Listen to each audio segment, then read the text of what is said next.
Do you see him leaving? He won one for the land. He said, I'm going to come win one for the land. He did it. He paid his debt to society. Right. Look, I mean, I think on the outside, people outside Cleveland feel like, oh, he should be able to do whatever he wants now. I'm not sure people in Cleveland feel that way, though. Well, I mean, he's delivered a championship. That was his promise. He's fulfilled his promise.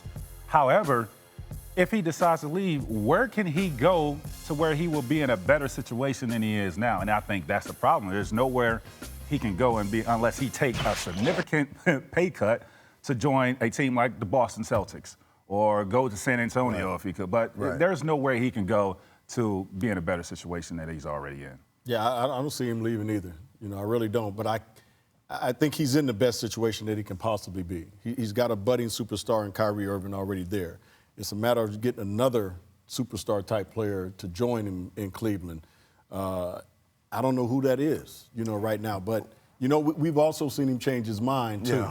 Yeah. You know, so I don't know how he's feeling right now. But the fans in Cleveland, I agree with you as far as he's delivered. When he came back, he said, I'm going to bring a championship to Cleveland. So if he does decide to leave, the fans should say, you know what, he did his debt to society. He brought us a championship. We wish him all the best. There shouldn't be any burning of the jerseys or any of that stuff that went on the last time. He plays 10 years in Cleveland, right? Yeah. Finals 4 times, championship. The best 10 years of any Cleveland sports fan life. Right. Y'all had nothing before this man. Right. He brought you everything. He's free to do whatever the hell he wants. Yeah. But as these guys said, one of the most important things to winning, I think, is being on the same page as an organization. Front office, coach, star player. He's got a pretty good thing there going there between Ty Lue, David Griffin, and himself. Yes. They're all on the same page. Well, that's a whole nother question. Is that going to change? Well, I mean, look, let's not forget. I completely buy all the reasons he wanted to go back to Cleveland. He has put his money where his mouth is in terms of the community stuff being really important to him. You can't argue with that. You can also say along with that, he went from a roster that was tied up or potentially tied up in big contracts with aging players to a roster that was much younger and more flexible with a young star. The Cavs roster right now, as they go into this offseason, is tied up with some big contracts. Oh, man. So he's there for next season. There's no question about that. We're not talking about that.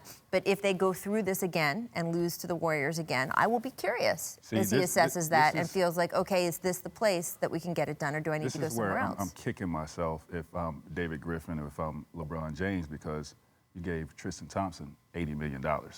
You know, I mean, great player to have on your roster, but $80 million, I think some of that could be going to, you know, a player that you can pick up in this offseason and keep the same roster, not having to trade Kevin Love. I would be kicking myself if I was on that contract. That's what happened to Vince in Toronto after you left. With AD, Alvin Williams, Jerome Williams, they paid all those guys because they did well, and they said, well, we want Vince to stay, so we're going to keep these guys together. But what ended up happening was they couldn't do any more moves after that, and then Vince was like, we can't. But it's hard because Tristan was such a key part of the finals last year. And by the way, Tristan eventually seemed to figure his way, at least to some degree, in the finals this year. Too little, too late. $80 million.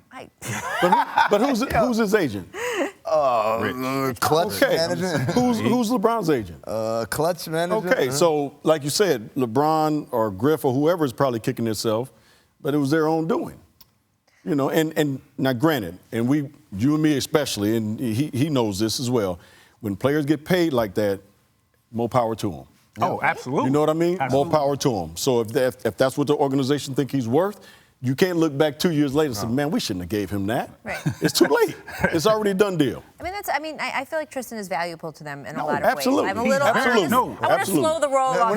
We're not saying he's not valuable. We're not saying he's not valuable. Right. I'm just saying for that contract, Right. I think you could have got him for less and have money left for a time like this to improve your team, which you have to do, and keep Kevin Love. Really quickly, just one, because I know some people out there, when we said LeBron could leave, people here in this city think come here. Let me tell you right now, No Los way. Angeles. No way. Absolutely no chance. No chance. Why would he leave the East to come here and see the Warriors in the first round? See them all the time, right. No play the Warriors in the first, second round. I agree in the short term. I still see, like, hey, maybe 5 years. I mean, could be a time down the road where the LeBron James, like Vince Carter's 40 and playing in the NBA 5 years? 37 years old, 38? Yeah, the What LeBron can he James do well? retirement tour maybe comes here. I don't know. You never know.